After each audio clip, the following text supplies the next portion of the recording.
Hey there Victory Stitchers, welcome back. Today we're going to look at how to make a dart. Not that kind of dart.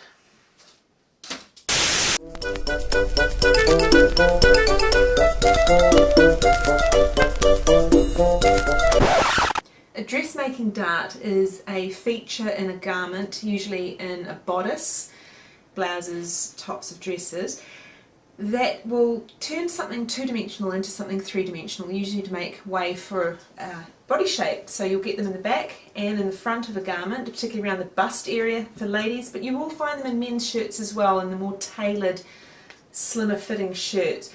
Now this is a piece from Butterick 6354. It's part of like a corsety type top. It's not really important what type of garment we're actually doing at the moment. I just want to demonstrate to you how to mark and to stitch the dart into place. Please don't be intimidated or confused by the 1,000,003 lines that are on this. We will be doing a series on pattern reading and how to read all those funny markings later on. But the idea at the moment is just to get that dart done. So the dart is shown on the fabric, on the pattern piece with dots and lines, and it's a triangle or a wedge.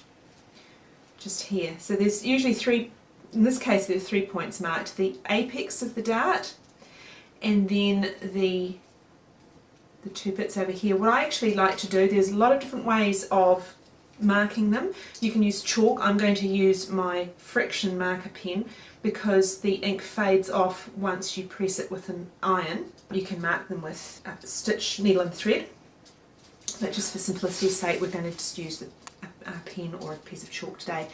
I've got the piece pinned down, everything's stable, it's not going to move. I am going to actually pierce the tissue with my pen right in the centre of that apex, make a nice bold dot, and I'm going to do the same down this end, there and there. And quite often what I do, just for a little bit of extra security, is mark another point on the line, maybe about halfway, just so I can make sure I've got everything lined up. Now when I take the pins out and remove the pattern tissue, you'll be able to see where I've placed those dots.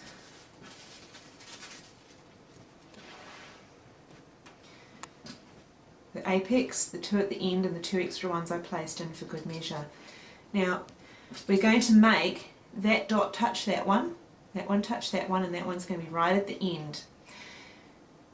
We want to make sure that we do this from the wrong side of the fabric, because the right side is, we don't want to see the dart, we want to see the result of it. We don't want to see the actual dart on the right side. So this is the right side of the fabric, this is the wrong side. I'm just going to turn it around, or I'm going to turn around, and I find pins are really, really helpful for this. I'm going to put the pin down into that bottom hole and up through the other one.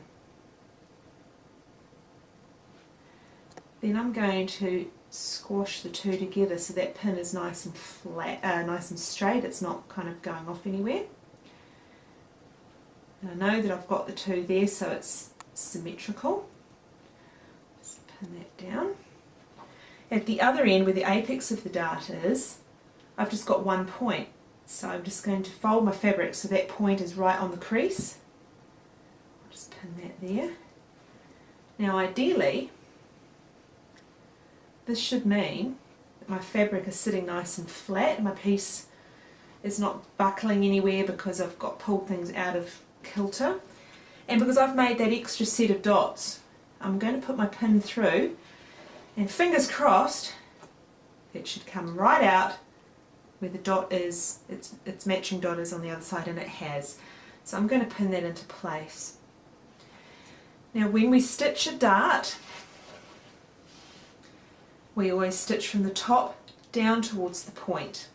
We don't do it the other way. There's a good reason for that, which I'll explain shortly. But we're going to need a nice straight line. You can actually draw the lines of the dart in, or put more dots in at the beginning if that's what you want to do. If you're not certain, you can get a ruler out and you can actually join the dots where the pins go in I'm going to eyeball it because I have done this a number of times before, and also because it's not a very long dart. And I'm going to start at the top, and I'm going to stitch in a nice straight line until I get down to the point. And when I get to the point, I'm actually going to run off a little way, and I will show you that in just a moment. Because I had that one single point at the point of the dart, and it's right on that crease, it's a little hard to see when I've got my fabric down ready for the machine, so I'm just going to extend it. I know it's right here, just with a little mark there. So I know when I get down to there, I'm going to go right to the edge of the fabric, right on the edge, and I'm actually going to run off where that mark meets the fold. So where my pin is going in is matching my dots. Those, I want my stitches to run through those dots. So I'm just going to start up here. And I've got a contrasting thread in the top of my machine just so it stands out nice and easily for the camera. Normally I wouldn't be sewing with great big black thread on light fabric. So we'll start with a little back stitch at the top.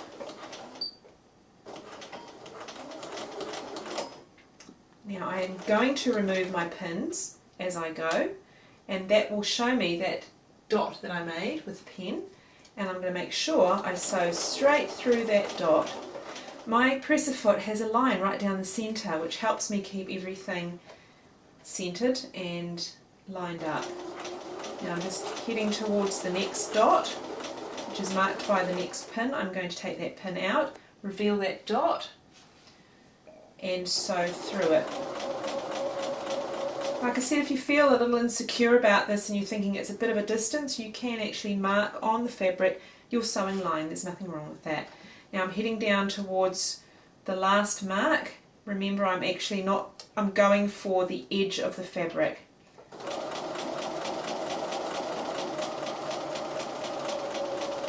And rapidly approaching it now, and there I'm running off. I'm just going to take that last pin out.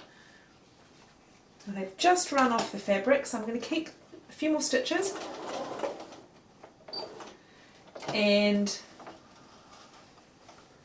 there we go, all done. I'm just going to clip those threads, and then I'm going to show you what we'll do with the end of this. We do not backstitch at the end of this.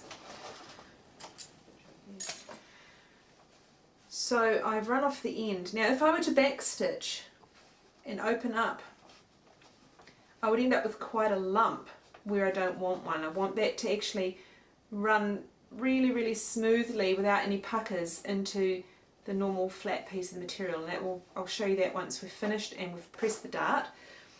So with my two thread tails here, because I've stitched off the end, they twist around each other, so you kind of have to untwist them a little bit, and you will actually just take each one, just untwist, and I'm just going to tie them by hand into a couple of knots. One and then, like a reef knot. Right, left over right, and then right over left. And then I'm just going to snip maybe a centimetre or so away from where I tied the knot. And that means there's no unnecessary bulk there. We've backstitched the top, that doesn't matter, but we don't want to do that there because it will make it bulky. So we're going to move over to the iron and press that dart. On a lady's garment, you would normally press a dart towards the centre, whether that's the front piece or the back piece. This is a back piece of a corsety type top. This is the centre back, which will be the centre back seam when there's another piece sewn to it. So I'm pressing my dart towards this side. Make sure your iron is set at a temperature for the fabric. I'm using a synthetic fabric here, so I deliberately have set my iron not too hot because I don't want to melt the fabric and ruin my iron. So when you turn that over,